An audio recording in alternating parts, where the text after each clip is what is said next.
All right. Hello, everybody. Welcome to the OCA's Women's Week final webinar of the week. Very excited you're all here. Just a reminder to just keep your videos off and keep yourselves muted during this. And, feel free to use the chat feature in here to ask any questions as we're going through stuff. We're more than happy to kind of bring them into the conversation. So before we get going, I will just say a huge thank you to Ontario Cycling for letting us put this together. It's super cool to have this opportunity to talk about mental wellness with everybody and, get all of these awesome experts and athletes on to talk about it.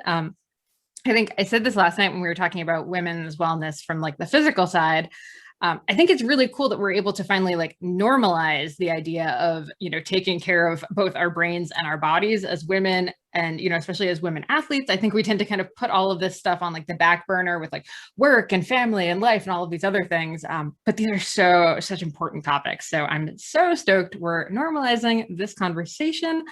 And that we're talking about mental wellness. So we're not just talking about sort of what to do when you're already kind of in a rough situation. We're talking about like keeping yourself in a good state of being, which I think is just so important.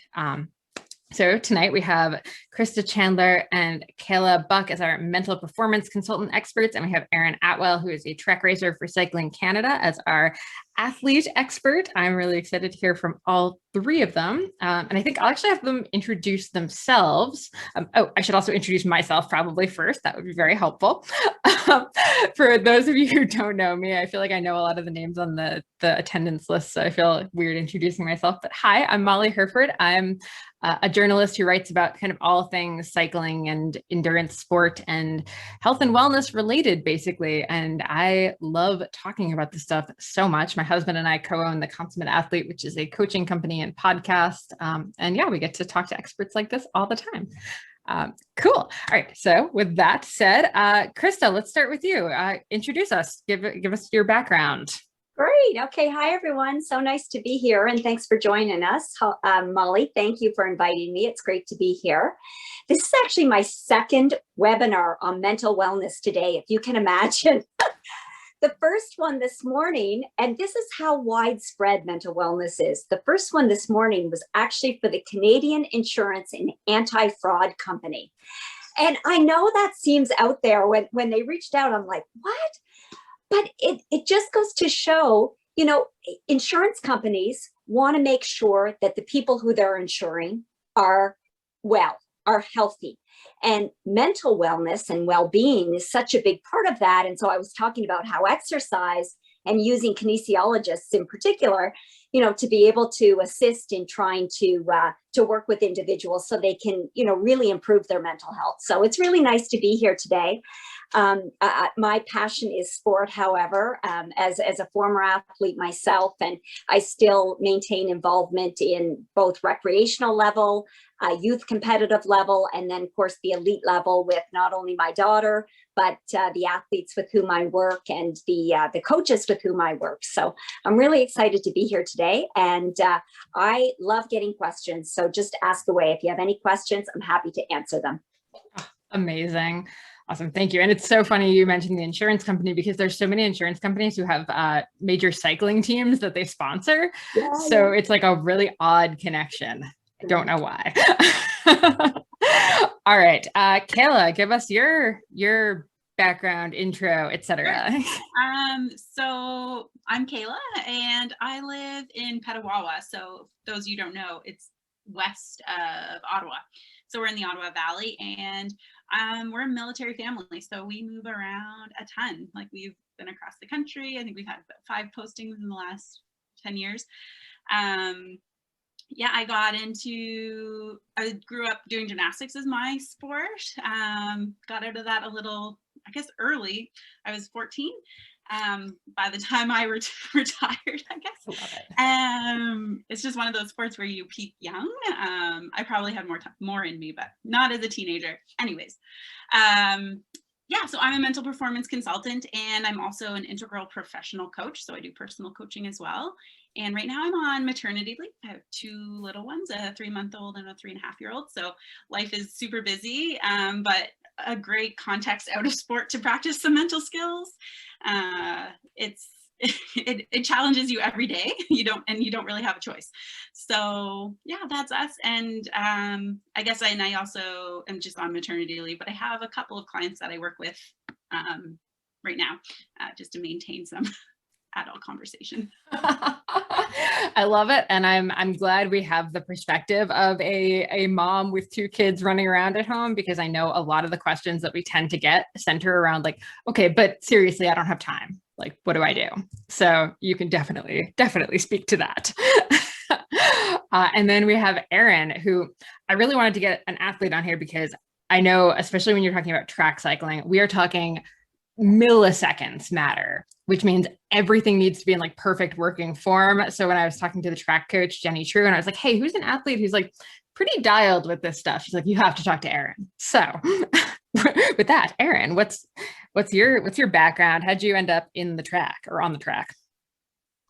Okay, well, I've been with the track program for like 5 or 6 years now, and I started on the national team as a junior first year. And how I got started is, well, I'm from Victoria, BC. I'm currently in Milton right now. I'm training with the Olympic team for prepping for Tokyo.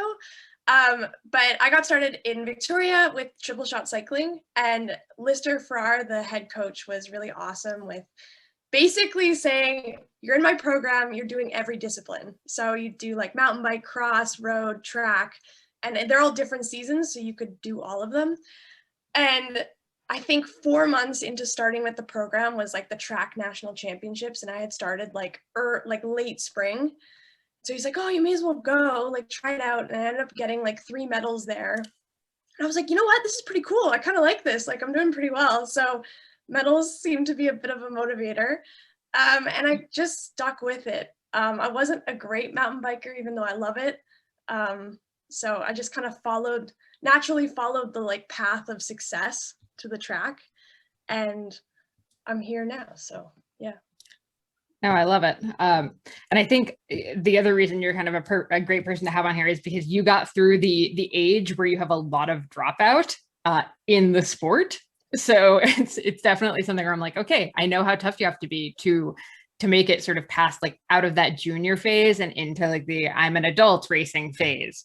Well, they warn you about that. They're like, U23 is really hard. And I'm like, yeah, okay. I'm like a good junior.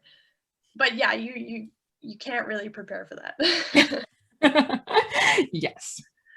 Okay. I think the first question I actually want to ask Kayla and Krista is just when we talk about a mental performance consultant. I think this like phrase is sort of new to a lot of people. So maybe if both of you, I realize I said I was going to like call on one of you to answer. So maybe I'll say Kayla first and then Krista. If you could just kind of give us like sort of your short answer for when someone says like, what is a mental performance consultant? How do you explain it? Yeah, I mean, a lot of people have heard the term sports psychology. And sometimes we get lumped together, but we are separate. Sports psychologists are psychologists first, and then they specialize in sports. So their scope of practice is a bit different and a bit larger. Whereas a mental performance consultant, I just say like, you know, how you have a physical trainer for your body. We're like we're the mental trainer for your brain, essentially, in performance domains. So in this case, sport, but you know, performing arts is also involved in that. Mm-hmm. I mean, for me, it can extend to any context in my mind, but specifically, so we fall under the Canadian Sports Psychology Association, and there's still kind of those 2 branches of differentiation. But yeah, I just say like a trainer for your brain, essentially. I love it. I love it.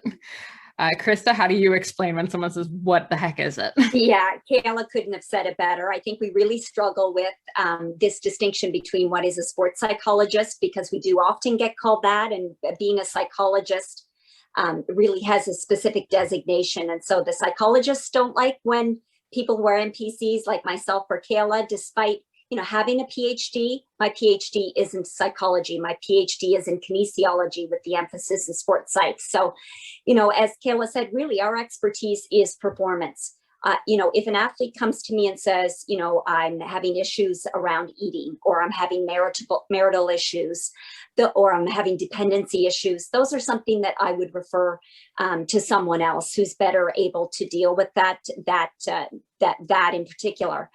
As Kayla indicated, it is strictly performance, but that performance is so broad. I began this, I've been doing this now, well, I've been at the University of Windsor teaching for 21 years, but I've been consulting a little bit longer than that. And when I did first start, it was very much my love of sport and wanting to work with athletes and wanting to help them just achieve peak performance. But it's amazing over the years how much my practice has morphed to work very closely with coaches, as well as just this idea of performance. Kayla alluded to the performing arts. I've worked with people training in the OPP or the military. And one that's really interesting is I work and have been working since 2005 with OPG, which is Ontario Power Generation, where I work with authorized nuclear operators who are very much put in a testing situation that a lot of the analogies are very similar to an elite athlete in their top performance context. And so the skills are very transferable. So, what Kayla and I will talk about today are not skills that are exclusive just to your sport domain. I'm a real proponent of self-talk.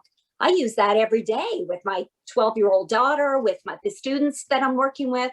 And so these skills are really transferable. Mm-hmm, definitely. Yeah. That's something I've been realizing more and more is like, it all just kind of goes to, like, we talk about sport as like this kind of metaphor for life. So if we think about like sports performance and like the mental side, that's all metaphor for life. Okay. So Erin, I want to come to you with, what do you think the most like important mental skills that you've kind of had to hone over the years? What would you say they are for you? I think there's two. There's positive self-talk, like you said, and there's focus. And they're like, have been two big game changers for me. I think as an athlete, I struggle with confidence in my own ability and my capability as an athlete. And then also being able to like dial in, get focused so that I can attack the training effort or the race with like 100% of my physical and mental capabilities. Yeah. No, I definitely. It's funny. I was just talking to another mental performance consultant yesterday, and she literally said those two things as like her kind of main things.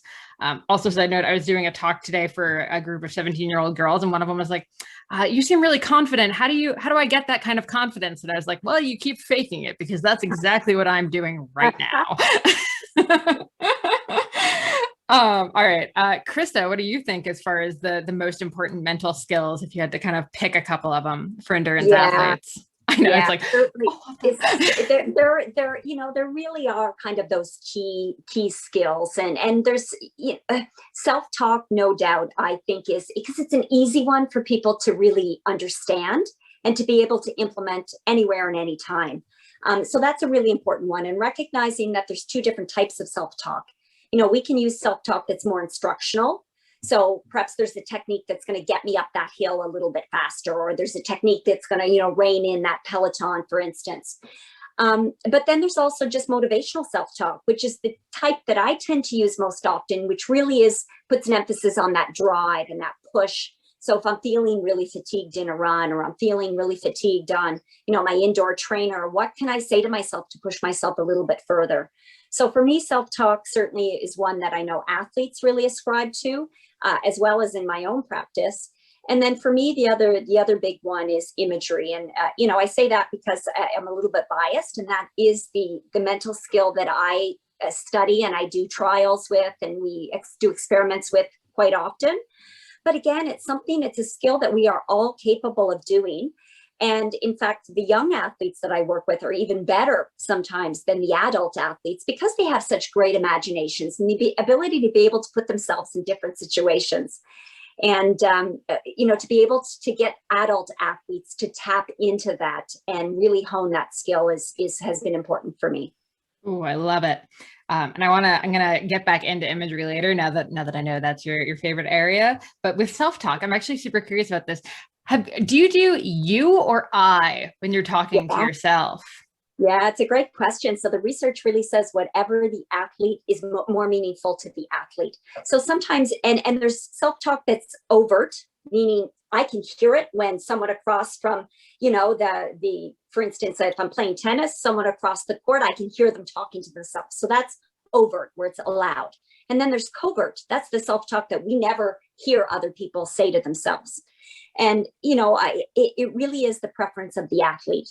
If you, there has been some research that has said, if it's something like where you're really trying to push yourself, there has been some research to suggest that motivation or that drive, if you put it into a third person, meaning you use that, come on, Jim, you've got this, or come on, Krista, you've got this. There has been some research to suggest that, but there's not enough to be conclusive. So we really say whatever is meaningful to the athlete, whatever you gravitate towards most. Mm-hmm. Erin, have you ever thought about which type of self-talk you use? I think I do a lot of like internal, like I wouldn't project that. I have started this new thing where if I'm driving to the track, I have like 20 minutes and I'm feeling a little bit like, oh, it's going to be a really hard session. I heard this on the radio. If you basically tell yourself, remind yourself that, you've been in positions of power per se, and you remind yourself of like that, I will kind of like go through the list out loud, and it actually like brings my confidence up, and I have a really good session every single time I've done that. So I've actually continued to do that. I wouldn't say it's a ritual or something, or it hasn't turned into that because I don't believe in that, but it has definitely helped to boost my confidence a lot. Ooh, I just remembered that about you because we had this talk a year ago at a training camp in Spain, and you talked about the fact that you don't have any like quote unquote rituals. Like you might have routines that you do, but you don't have any like lucky ritual type things. Yeah, this is something that because I was at the Canadian Sport Institute Pacific, their sports school, and someone came in and did a talk about how, routines are really important, but rituals can kind of get you into trouble sometimes. Like if you have to have oatmeal with like maple syrup before every race, otherwise, you can't perform, or you have to have the certain playlist or whatever. If something goes wrong in, the like, plan before the race, it's really hard to like deal with that. So you kind of have to just like learn to roll with the punches. And if something goes wrong, hey, like it's no big deal, just move on to like what you're going to do next. You have to be able to improvise, because like I've been at so many bike races where, oh, your bike didn't pass rollout, or you have a flat, or something happens and you're like, crap, like what do I do? And you kind of just have to forget about that and just focus on like what you can control. So that's been really important for me. Amazing. Awesome. And Kayla, coming to you, most important mental skills. I'm going to jump on the bandwagon here. That's good. If we have like full, if everyone agrees, we're in great shape. And this is the thing, that the content and the context of your self-talk matters, right? And I love this like third and first person. Yeah, there is a little bit of research out there that says like if you can shift to a third person, it's almost like when you go to a friend and you ask them for advice, somehow they have more perspective on your situation than you do. And so you can take that information and get a little more perspective. So if you're, in a hard climb or something and you're thinking like, oh, like I can do this. But if you switch it a little bit and you're like, Kayla, like, and then you start sort of self-coaching. And it gets instructional, exactly like Krista said, right? It's okay. And then maybe you're focusing like, okay, I do optimal climbing at this cadence or whatever, right? So I think self-talk is great, and it's such a versatile tool. And it is but the thing is that like we can't just say, well, use positive self-talk and all things will disappear and everything will be great. It certainly is. You play with it, and that's the thing about mental skills. There's a lot of people are like, well, what's the one thing, or what's the, and it's like it just depends on the athlete, and you get to tailor that and customize. So self-talk is one that I really like. I sometimes umbrella that under distraction control. in that the ability also and focus, they're kind of, sometimes they get a little interchangeable, but Erin talked about focus, and the zooming in, the ability to zoom in and zoom out, I think is super important for endurance athletes, because you can get into you're in these situations for really long periods of time of physical exertion at a really high threshold, and you can go so narrow and so inside that it can be detrimental. And so having the ability to also like come out of that and go broad, it can be really, really helpful for people just to get out of that, like you're starting to bonk or something, and you go inside, and then your pain cave starts turning really dark. And so to turn that around, you know, sometimes we just need to open it up a bit. And I really like also how we use our focus, and self-talk can be a tool to go in and out. And so I think those are really important skills. And I think actually all of that kind of leads me to one of the things I've been thinking about a lot lately is, you know, as for elite athletes, you have this idea of focus where it's like, okay, we need to be really bang on with this workout. Like this is super important. And then for the everyday athletes, I'll call them, and, you know, the recreational or even the amateur ones who have like other things going on, I think the focus gets even tougher because it's not just the workout you're thinking about. Like I'm on a run or a ride and I'm thinking about the fact that I have an article due today and I need to do this webinar tonight. And my dog is probably at home, like possibly peeing on the carpet. And it's really hard for me to stay in that like focused, like I'm an athlete mentality. So I'd love to hear from Krista and Kayla, just sort of your thoughts on how to kind of get into that athlete focused mentality and stay there when you aren't a pro who's doing this as like your work for the day. All right, Krista, let's start with you. Sure. You know, I think Erin really hit the nail on the head. You know, it is all about routines. And you said it, I couldn't have said it better, Erin. You said it's about control. You know, when we talk about routines are within your control, and they're meant to be malleable. They're meant to be dynamic. You know, you mentioned at a training camp in Spain, they may not have maple syrup in Spain to go on your oatmeal, and you may not shockingly hard to find there. Yeah. Right. And you may not have taken it with you, you know, because of things that can go on flights and so on and so forth. So you really have to be able to recognize that the routine is within your control. But yet that idea that a routine is also familiar, and familiar makes us feel calm. It makes us feel at ease. It gives us a sense of confidence. And as well, this idea of sport is very much an uncontrollable environment. We can control what we do, but we have no control over what our opponents are going to do. And sometimes that loss of control can really eat away at our confidence level. And so by having routines, that allows for a sense of control. So when you've got that control, because I'm doing it, I know exactly what I have to do when I arrive at the venue. And to be able to stretch that routine or shrink that routine if need be, or change things in and out, for me, that's key to be able to keep that focus on what's important, the task at hand. And Kayla, you talked about distractions. You know, a routine is for me, it's key to be able to keep those distractions at bay. Because if I know that my routine, once I get to the venue, takes me about an hour before I'm warmed up and I'm ready to start, there's very little opportunity for that. Ooh, is she going to beat me today? Oh, I had that flat tire the last time I did this course. Ooh, all these things that can really worm their way into our minds. We keep those at bay because we're focused on doing what we need to do in our routine. So for me, a routine is really key for focus and attention. Love it. Love it. Kayla, how about you? How do I stay? Well, I think just to expand on that too, like, first of all, like your attention wandering is completely normal and it's okay. Like, I think, you know, don't beat yourself up too much if you start going in that direction.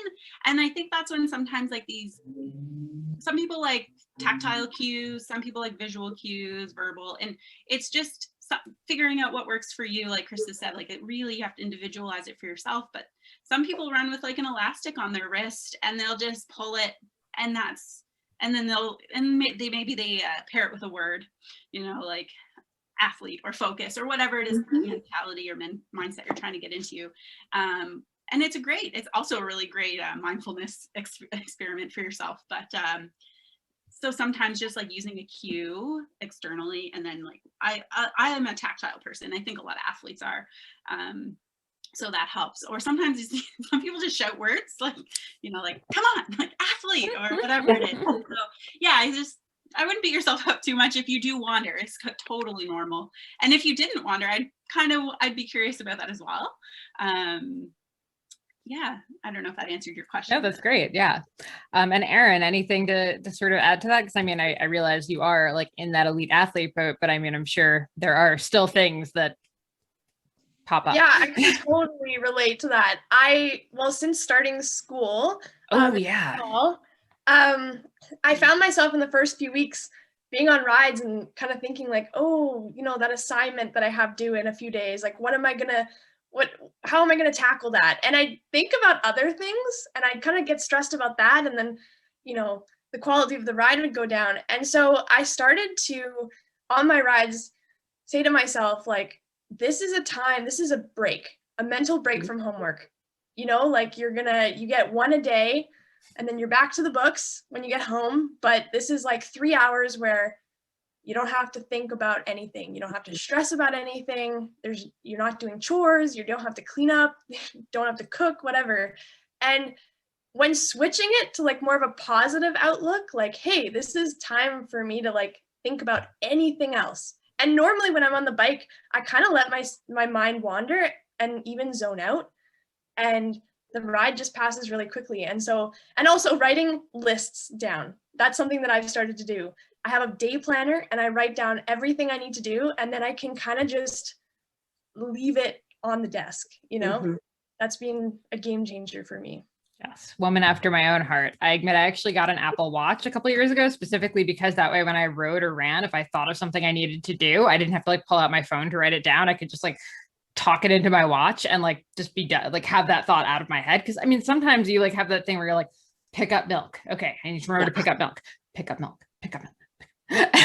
And that's just like your 3-hour ride. It's just like you reminding yourself of this one thing. And if you just stop and write it down, you'd be good to go. So yes. Awesome. That actually leads very nicely into this next question that I wanted to ask, which is just like favorite mental self-care thing that you do, whether it's like meditation, journaling, gratitude journaling, etc. Like, which is your go-to that you like love doing? And Kayla, let's start with you.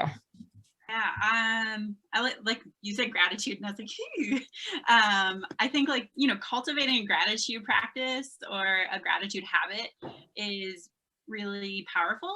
The really cool thing about gratitude is you don't have to feel gratitude in order to practice gratitude. And even practicing it has positive benefits. So it's always, I don't know, it's like win, win, win, win everywhere you look. There are some caveats there, like you don't want to, it's not a magic thing. Like because you practice it, you might not feel gratitude, and that's okay. But I kind of like to think of it more in a way of like, what are the things, and I try 3, it can be really hard, but like 3 things that I can acknowledge that are acknowledge right now that have served me well in this day or in this workout or in this thing. So it's really like a strength-based thing, and it's not something that's been bestowed upon me that I should feel grateful for. It's literally like identifying strengths. And I think Erin kind of mentioned that too, like on her drive, she kind of like brings up these instances where you've overcome something or the strengths you have. And I think that's a go-to. It's like the runner's high, like you finish a run and you feel so good and you just want that like goodness to can trickle out, and it can really boost that to bring it up and then, carry you forward. So I really love this idea of a gratitude habit. Definitely. And I mean, there's like a shocking amount of research that's all very much in line with it doesn't take much gratitude to actually like do have a ton of like physical benefits to your body. Yeah. And I think, most people all of us on this call, I think having that moment to be grateful for the fact that like we can ride our bikes and we have that ability to ride our bikes is such a huge thing. And it suddenly kind of turns that like, ah, crap, I don't want to ride today around very quickly when you realize how lucky you are that you can in fact ride today. Yeah, and in the athlete world especially, like you're constantly looking for things that you have to improve on. And at the elite level, it's such a small margin of improvement.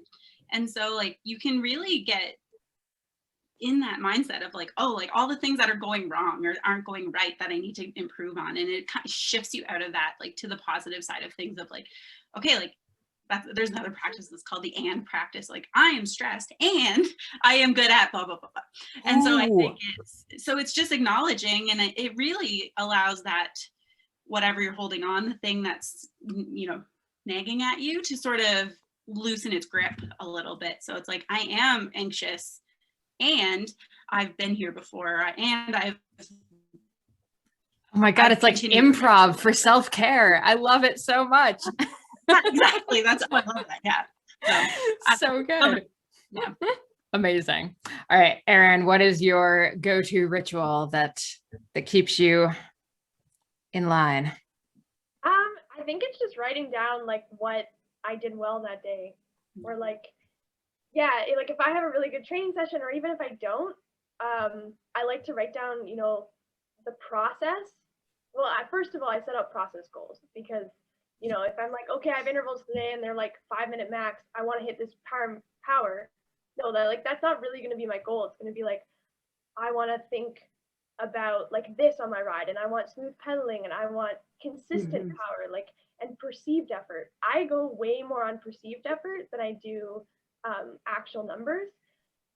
So I have this book, which I'm looking at right now. It's a new book, but I always have a journal with me. And so if I'm like, I need to remember this because I want to be able to look back at this and say, hey, I can do this again. It's repeatable. It's not just a one-off, not a fluke. Because when I was a junior, it'd be like, oh, I'm never going to do that again. Like that was, you know, like I was just on an amazing day.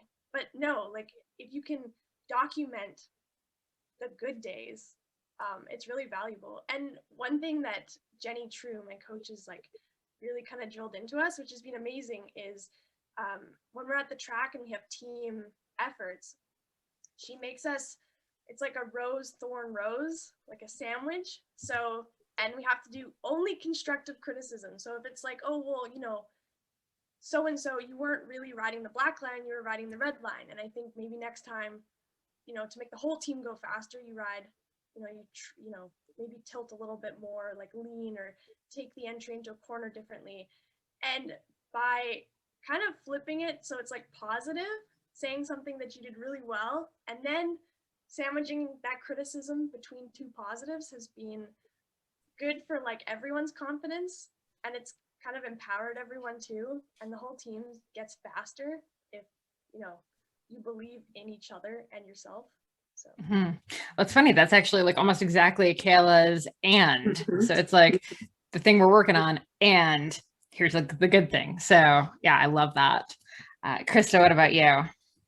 Can I just say, Erin, I think you've taken every great piece of advice that you've learned and implemented into your sport. It is amazing. I just keep thinking, I need to have you come and speak to my students. It's so fantastic to see.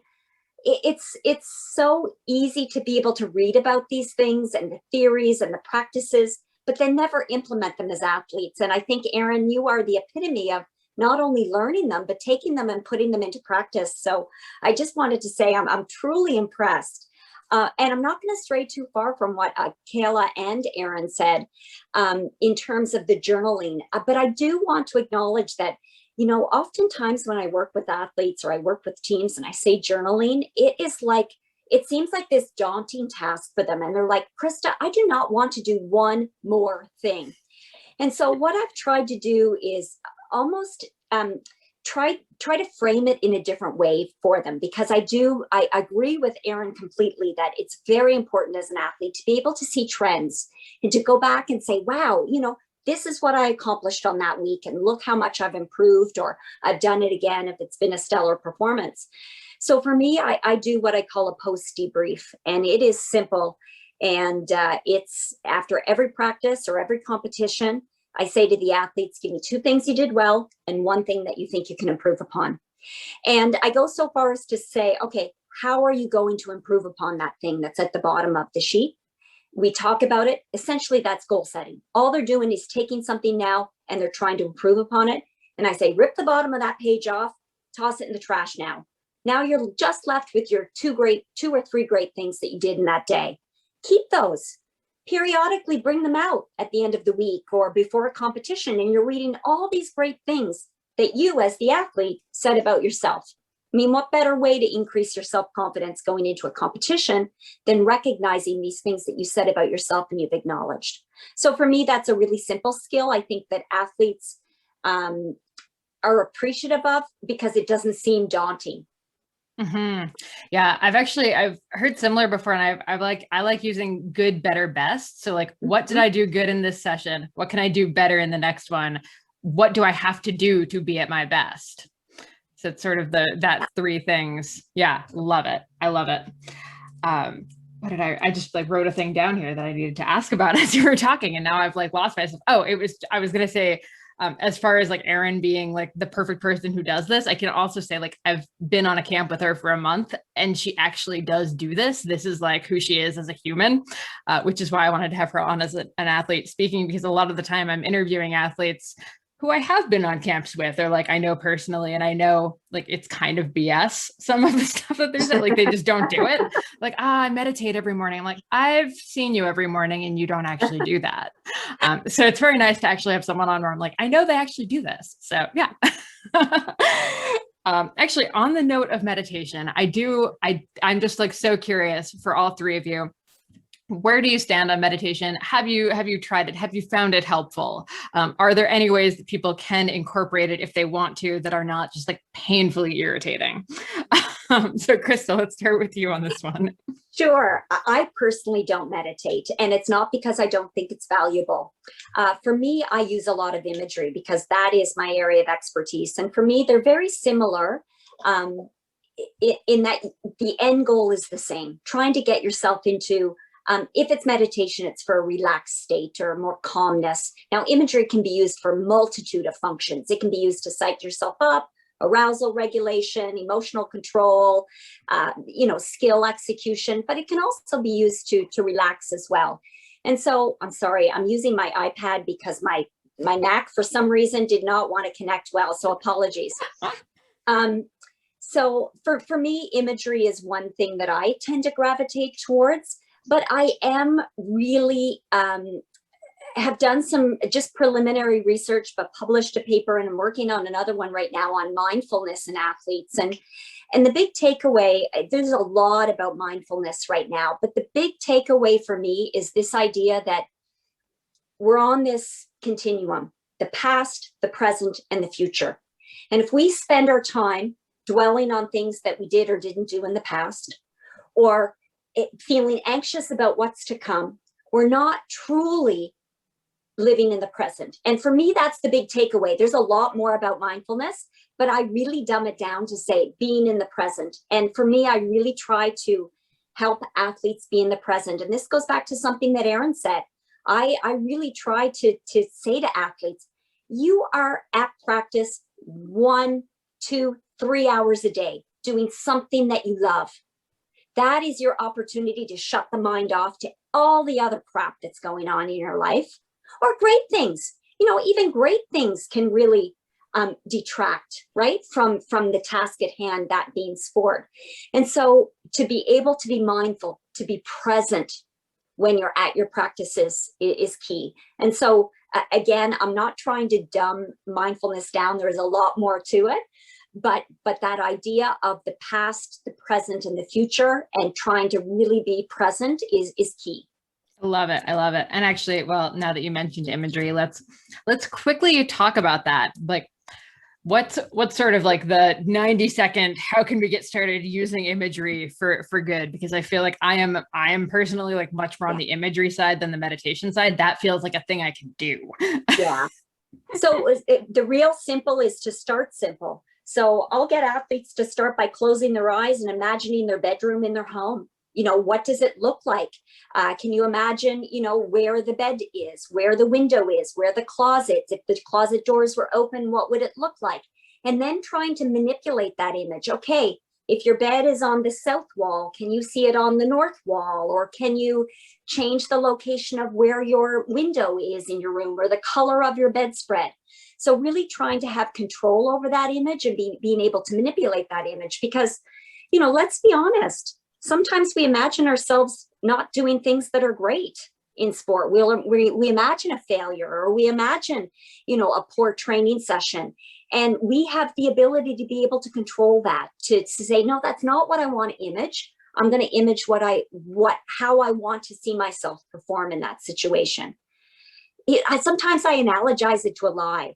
As a kid, the more you told a lie, the more you thought, my God, did that really happen? Imagery is the same way. The more you imagine it, even if it hasn't happened, the more when you're in that context, you say, oh my gosh, I've done this skill before in sport. I can do this. And so it's, it's a way of almost tricking the mind into thinking that we're capable of things that maybe the mind keeps us from thinking we're capable of doing. Oh my God. Is that why I spent hours on my runs redesigning my bedroom during college? Is that how I just magically knew that was the thing? Amazing. Okay. I love it. That's something that everyone can easily start practicing. That's fantastic. Love it. Yeah. Okay. Kayla, what's your take on meditation and mindfulness here? Meditation and I have a dodgy relationship. I feel that. Yeah, it's hard. And I think especially if you wear a lot of hats, which most of us do, we have sort of this monkey brain, ping, ping, ping. We're pinging all over the place, and we ping to this, we ping to that, and quieting that, or just noticing it coming and going as you're trying to be present in the moment is really, really hard. I find sitting, it's one of those things, and I think because of being a physically active person, you're used to moving your body all the time. And so when you're forced to sit down and then just have this quiet time, it's tough. I think there are ways to get into it. Guided meditation or mindfulness practices can be really helpful. I still have to do guided. I don't know. I just need to come back because I'm constantly being pulled in other directions. So there's lots of really cool apps out there that can help you with that. But I really find walking meditation or walking mindfulness practices more accessible and more realistic to start doing. And not that it's the same, but progressive muscle relaxation, I think athletes can really tune into their bodies, where's tension, what does release feel like. But that can also be a really presence, it's bringing you to the present moment, because you have to focus on each, you're doing that thing and you're here. So it's a bit different, but I like working with the body first as a way to get into the brain. I like that. Yeah. Awesome. Erin, have you experimented with meditation or mindfulness at all? I haven't done, I've kind of done meditation. I did it a bit in school, they kind of offered it, but I find it very hard to shut my mind off. I am for sure ADHD, so it's taken a long time for me to learn how to manage that. And that comes into the whole focus thing. But what I have done since I was a junior was practice a lot of imagery and stuff, and that's really helped me to actually stay more present, because if I'm stressing about, and tomorrow I have an IP, and that's an individual pursuit, so I'm not very good at them, I don't really like them, but what I've done the last couple of days so that I don't stress and so that I can sleep at night, especially, this is very useful, a few nights before competition, is I take maybe 5 minutes out of every day, and I'm okay, what is the event going to look like? And so I'll run through it in my head, and then I can just let it go. And that's a way for me to stay super present. And I know this was extremely useful as a junior when I was learning the start gate. And I would lie in bed before I went to sleep. I said, okay, you can't go to sleep. You're going to run through the start gate. And if you can't get it right, you're just going to keep running through it until you get a perfect start. And I would run through it like 25 times because, I'd mess up pulling up my back leg in the first like 3 or 4 pedal strokes. And I'm like, no, you have to get the timing right. You have to like visualize what it's going to look like when you're riding the track and feel like. And I would do it a lot. And then when it came to like riding the track, it was like perfect. But that also allowed me to just totally switch off because it's like, I've practiced that. I can focus on like everything else. I can take my dog for a walk. And that really mentally helped me. And that was like my form of like mindfulness because that was like what I had to work on. But then when you're done, you can set it aside. Ooh, I love that. Now, Krista, sort of on that exact thing. I mean, running through it and having all of those like like worst case scenarios, like where it doesn't go perfectly. Is that like, I feel like that's actually like a really helpful thing because then you've gone through that. So is that how you would normally like work through that with an athlete? I mean, yeah, absolutely. What better way to come up with strategies for the what ifs? We're not naive to think that as athletes, every time we go out, our execution is going to be perfect. Something is going to happen. But to be able to use imagery to say, okay, if this happens, how am I going to respond? When I was working with the Canadian swim team, and this was a big thing over the years, was the ripping of the suits. So, for those of you who have done any swimming, you know how, those suits, and I'm sure you've got some of the same issues, not with suits, but with, other issues with the bike or whatnot. Things are going to go wrong. So let's not pretend that they're not going to go wrong, but let's try to come up with a coping strategy. So how are you going to deal with it if your suit rips and you've got 15 minutes to get into the ready room and you don't have another suit? Who can you borrow from? Who's about the same size? So using imagery to really think about what are those things that could go wrong potentially, and how am I going to deal with them? And how am I going to ensure that if they do happen, I'm just going to roll with it. I've done it. I know exactly how to deal with this. Done it before. As an aside, I have worked on a race team where in putting on someone's skin suit, they actually put a thumb through it and ripped it like 15 minutes before the race starts. So this does happen in cycling too. And actually on that note, the one question I wanted to ask, and I mean, I know it's total cliche as far as like mental sports and so goes for the one thing everyone always talks about, but it's race day. How do we get to the start line at the 5 minutes before the start? I'm going to say most athletes will agree that the 5 minutes before the start are way worse than anything that happens in the race. Like, there's nothing worse than the like minutes as it's getting counted down. So how do we cool our jets? Kayla, let's start up. I have Kayla at the top of my screen. So I'm like, Kayla, let's start up top.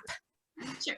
I think sometimes I really like working, like enhancing like emotional literacy, or improving on it and getting really nuanced about it, because I think, like the distinction between anxious and excited is it feels very similar physiologically. You get those butterflies, but butterflies are an indicator of something.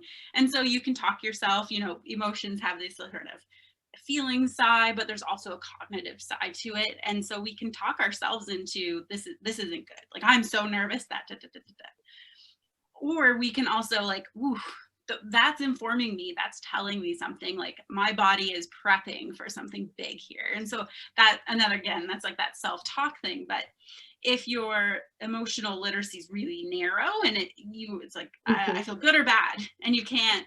So I really like this idea of like going from a high unresourceful state of thinking to like a high resourceful state, and because it's a lot easier to go high to high than it is high to low. So instead of, you're up here and you're just like, how do I calm myself down? My breathing isn't working, like nothing is working. And then you kind of go a little higher. Well, then it's easier to do it. There's like a lateral shift than like this, like, ooh. So, I think that's a really powerful technique for athletes or anybody really. Like, you have a talk. Okay, I have this, like, and it's a sensation in my body. So identifying that and twisting and putting that positive spin on it. And there's an interesting research around, like, if you perceive something as a threat, we sort of go into like vasoconstriction and blood gets redirected to areas for more like fight or flight. But if something is a challenge, our body physiologically goes into vasodilation, so opens it up and it gives us that. So threat and competition that, or challenge, that differentiation, it's subtle in the body, but you know, it takes a lot of mental fortitude to do that. So yeah, that's kind of, I think, the thing where I would start with an athlete is trying to distinguish what it is that feels right, the right words, the narrative around what those feelings are. You can easily go to that, like you know, like you said, those 5 minutes they're agonizingly long, right? And so what is that self-talk? Yeah, hell for me would be just like in that 5 minute, like you see the clock counting down, but it never goes. And Erin, what about you? Because I mean, especially with the track, you are not just facing this once a day, you are facing this like many times in the course of a meet. So you must be like a start line guru at this point. I wouldn't say that, but it is emotionally exhausting. And I feel like I only have a certain amount of energy and the number of times I can do that before I'm like too tired. What I've found really useful is I amp myself up so much where I can like start shaking, and like I've seen my heart rate at 165 and I've been sitting down like before. Like it gets overwhelming. So what I've actually learned to do, and not many athletes I think do this quite, but I'll listen to Mozart and I'll put something super calm on my headphones, and that'll be right after warm up. And then when I'm sitting down on the benches before we get on our bikes, I'm talking to my teammates, because talking and laughing calms me right down, and I almost forget about the race so that I can kind of direct my energy so that when I actually step over my bike and get on my seat and put my hands on my bars, I can focus, because there's only like 30 seconds where I need to be like, where I calm my breathing, I can look down the track and I can say, okay, now it's time to go. But up until that point, I've distracted myself and I've calmed myself down, and I haven't, you know, like the energy hasn't gone to waste. So yeah, it's like kind of a self-preservation thing that goes on. Yeah, well, especially for you, where you're talking about races that are only going to last a couple minutes, and like you can only have so many minutes at this, like, you know, 200 beats per minute like level. You can't waste like a second of that, because you're going to need that at the end for sure. I've also found that chatting with people on the start line is like a fantastic way to psych out your competition. Just putting it out there. I'm always telling, whenever I do like these talks for young girls, I'm like, just turn to your competitors, smile, say hello, say you like their bike. Like, you'll either make a best friend or completely mess with someone's head. But either way, it's like a great result for you. So win-win. Totally. I remember when I won the junior road race at nationals, and like, I know it was a big deal at the time, but there's a photo of me just laughing on the start line. And I was like, I don't know, sipping on a bottle, and everyone else was like eyes forward, and I was just chilling. Like, I was like waving to people, and like, it's so good. It's such a good distraction. Totally. And then also, you don't like overthink things. Like, you don't overthink the plan, because you're not thinking about that. You can only really direct your attention to so much. 100%. Yeah. Yes. And all right, Krista, what about you? Start line jitters. Yeah, I love the emotional literacy, Kayla. I think, you know, it's not a term I use, but I knew exactly what you were talking about when you used it. And just that, the recognizing that, you know, the sweaty palms, the racing heartbeat, the butterflies in the stomach, the tension through the traps, you know, that's all natural reactions to performing, and how to interpret that as being facilitative to the performance rather than debilitative. So that's key. I'm just maybe going to kind of piggyback on something that Erin said, because I think it was really interesting, her comment about, you know, if you have multiple heats in a day, for instance, so you're at a meet, you've got, you know, multiple times that you've got to do this. And so you get yourself high, and then you got to bring yourself back down again. And Erin, you alluded to it being emotionally draining, and it absolutely is. And one of the things that I really try to impress upon athletes who have to compete like that multiple times in a day or over the course of several days is to really put a time frame after that the heat is over, to reflect upon it. What tends to happen sometimes, especially for young athletes who still have parents, or we have, significant others with us or teammates that we're staying with is we tend to go back and we hash it out and we talk about it, and it's just nonstop, and it just stirs up those emotions again. So I really try to say to athletes, you know what, give yourself 20 minutes, half hour. If you want to cry, if you're annoyed, if you're pissed at yourself, take that time, but be really, really smart about it being a short period of time. And once that time is up, it's done. Because now you've got to start thinking about the next one.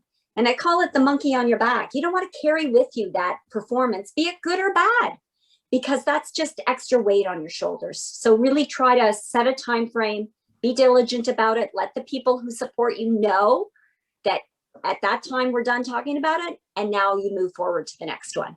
Ooh, I love that. And if someone could tell my dad that, despite the fact that I'm a 33-year-old woman, I'm still hearing about a 2012 Ironman, that would be just great. Okay, so we only have a few minutes left. And the one thing I really wanted to ask all three of you about is, I mean, we're in Ontario. Like, the fact is we do not have racing right now. Like, we don't really know when racing is going to come back, especially not racing that looks the way that we are used to racing looking. So during this time, how can people who wanted to race and are excited about racing again, how do we stay motivated when we don't know when we're racing again? And I know for Erin, some racing is coming back and you are like getting to train, but you've had points like this in the past 15 months when you just didn't have anything on the calendar. So let's actually start with you. So yeah, when you had those times, how did you talk yourself through it? How did you stay in the game? Totally. Well, this was like more last summer, but process goals, that is what got me through. And I didn't know when I was going to come back here next. I didn't know when I was going to see my coach next, but just saying like, okay, for the next like 2 months, I'm going to do a roadblock, but also doing it with friends. And I know it was COVID and a pandemic and you're not really supposed to see friends, but having like one person who you could say who kept you accountable. For me, that was like my teammate, Devaney. She moved to Victoria, which was super convenient. And like some days I'd be like, hey, Dev, like we're going to meet up and we're going to go do a 3-hour adventure ride. And we both bought gravel bikes and it made it so much fun. And we got all of our training done. We actually had like the most training hours of our lives, like this past year. But also for me, it was like talking to my coach and saying, hey, like I know what I need to do as a bike racer. I need to build a good foundation so that I can handle the intensity when we get back to like race season. And so that's what I did. So she kind of said, okay, well, just ride 20 hours, do it however you can get it. And like that made it so nice, but also saying like, I can't handle intervals. And it goes down to like how much energy do I have, like mental capacity to handle intervals at this time. And I didn't have any. I was like, you can't give me intervals, not even tempo, because the idea of having to go out on a ride and have like maybe like 3 or 4 10-minute chunks where I have to hit tempo was not going to happen. So I think right now is the time when you can have fun on your bike. And also if, rediscover like why you started riding too. I know even some of the girls who are going to the Olympics took a bunch of time off, and Ariane, I've been talking a lot to her about this, has said, yeah, I rediscovered like why I love cycling this past year, the year leading up into the Olympics, which was amazing. And she bought a gravel bike and she's been adventure riding like in Quebec and in Ontario, and she's spent a lot of time on the island too. And we've actually ridden a bunch together. So that was pretty amazing for me to hear, because like it's exhausting for them too. So yeah. I love it. I love it so much. Krista, how about you? Listen, Erin just needs to run this whole show herself. Right? She knows all the answers. It's awesome. I had written down, because Molly, you had sent some questions in advance, and I'd said the same thing, the social support. And I know we're in a pandemic, but if you can have that 1 or 2 people, and even if you can't see them, just to be able to communicate with them and say, hey, I know when my husband walks out the door, because he still goes to work and I work from home, and I say, I'm going to get a 5K run in today, or I'm going to train on the indoor, on the indoor cycle, or whatever it is. If he walks in the door at 5 o'clock and he's like, hey, how'd the run go? And I'm like, I didn't do it. I feel bad about myself. So it's that idea to be accountable to someone, and the importance of having someone family, friend, teammate, whoever it can be, I think is key. And I just love that. And I've heard this from so many athletes during the pandemic, that they really got back to the root reasons for why they got involved in the sport in the first place. And it really did find that true love again. And I think that's fantastic. Mm-hmm. Yeah. I mean, I think, we might have lost a couple cyclists, but I think for the most part, we actually gained a lot, and we got a lot more people rediscovering their passion for it, for sure. And it's funny, like my husband's a coach, and he's actually coaching more people than ever because they needed that accountability. Even though they didn't have any race goals in sight, that actually meant they needed a coach more than ever, which was like a pleasant surprise for us, for sure. And Kayla, how about you? Yeah, I love everything that's been said, the process goals. And it's just kind of piggyback on Erin a little too, the creativity that you can cultivate because we have this opportunity now. It's not something situation that we've ever been in. So like getting creative, the foundation functions that you need. So whether that's like strength and endurance, but like how can I achieve that, but maybe in a different way than what we've traditionally been doing. I think I'm less in the like elite world here now, where you have like your coach and everyone can ping off those people. But if you're trying to like self-govern, or you're just getting into some cycling, have fun. Like this is like the time to do it, right? And hire the people, talk to your friends, get other people on board, have these fun virtual challenges. It's super challenging to get out, but we can connect virtually and have those one or two people in our pockets to lean on. And I think it's great. It's hard, of course. Yeah. But especially the no racing, because then it's like, well, what am I doing this for? And like you said, it's coming back to the roots. Why do I love this sport? Why am I doing it? And then maybe racing will look different, but you're still building, right? So. Yes, I keep thinking about just like, who do I want to be when racing does come back? And that's a pretty big motivator for me, for sure. Awesome. All right. Well, we are at time here. So I just want everyone to quickly just share where people can find you, where they can follow you, what you're up to, and how they can work with you if you're up to any cool projects. All of that. Krista, let's start with you. So I am based out of the University of Windsor in Windsor, Ontario. But I think like Kayla, and I don't want to speak for her, but we can also be found on the Canadian Sports Psychology Association website. So they have a very user-friendly website where you can find people in your area. If you didn't want to certainly, to reach out to someone far away, there's probably someone close by where you can use them as resources. So it was wonderful to be here today, Molly. Thank you. And Kayla and Erin, thank you for all your contributions as well. Yes. Awesome. No, thank you so much for being on here as well. And Kayla, what about you? Where can people find you? Yeah, I have my own consulting and coaching, like personal coaching. So it's called Prime Mindset. Really, my social media is like super inactive, but I am on Facebook and Instagram.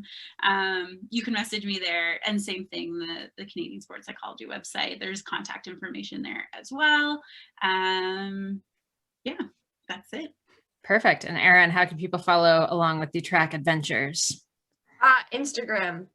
I mean, I have Facebook and Twitter too, but those like never get updated.